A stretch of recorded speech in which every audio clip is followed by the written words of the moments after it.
Welcome to Project Maturing Devlog number 3. It took quite a long time to get this one out, and the reason for that is I am working on visual overhaul for the game just to see what kind of atmosphere and style I wanna establish. I started learning new systems such as Niagara. I had to improve my animating skills, modeling skills and more. Keep in mind that none of the stuff you'll see is final. It's just a quickly made visual representation to establish style.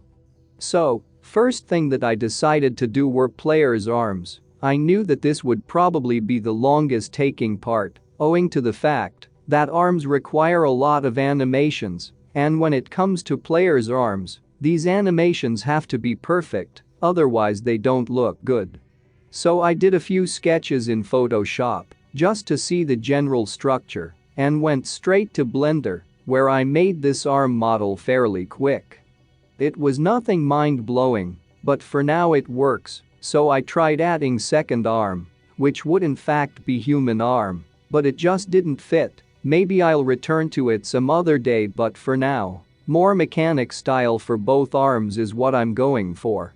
I also created basic rig for the arms. Nothing complicated, but it gives me a lot of control with just a few bones, and it's easy to use. Next up was adding these arms to the actual game, so I made a quick pose and threw them in.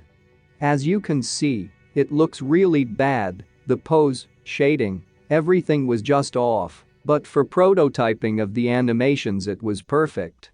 Then I made few animations for spell casting, one for each side from which spell can be casted, and put them into the game. Of course, they too are really rough. I just needed to prove functionality of animation system before I added more refined animations, but I noticed one more thing.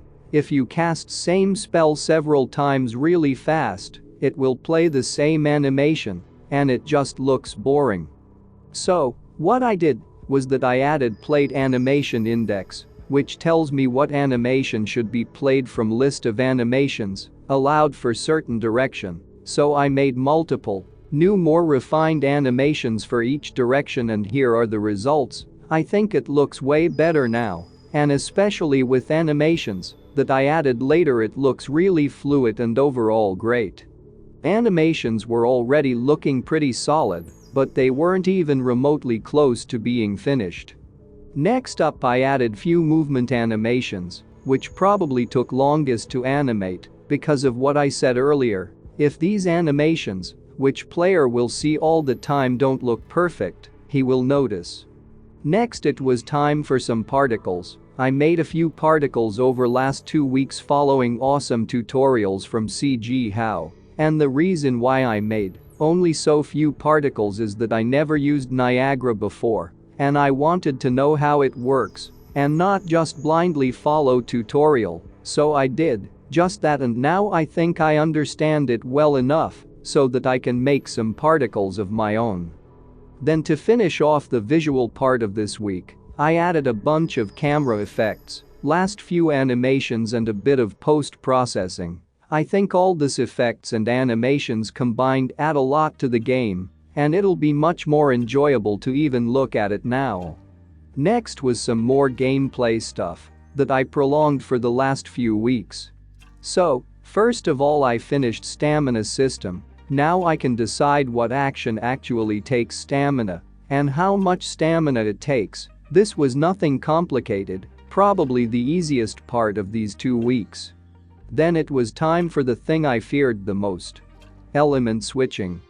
You see, I didn't want to just have a button that just switches elements for you. I wanted player to move his arms because I think that this is something that just fits this game's style. You have to move in real life to do something in the game, even tough you'll be moving just with your mouse. I think it adds a lot to the immersion of this world and even some unique mechanics.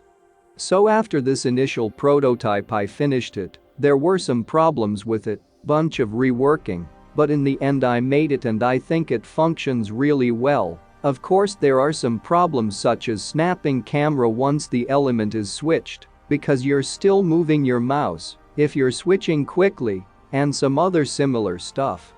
But all of it will be quick and easy fixes.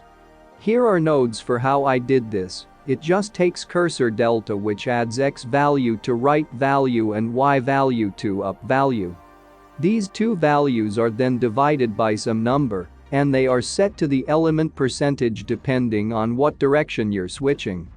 Last thing that I did was speed on slopes. I don't know why I didn't think of this earlier, it just came to my mind in school few days ago. Instead of taking actor's right vector, I took velocity's direction right vector. You can't take right vector of a vector, so the way I did it was that I just took normalized velocity vector and rotated it 90 degrees around z-axis, and now it works perfectly.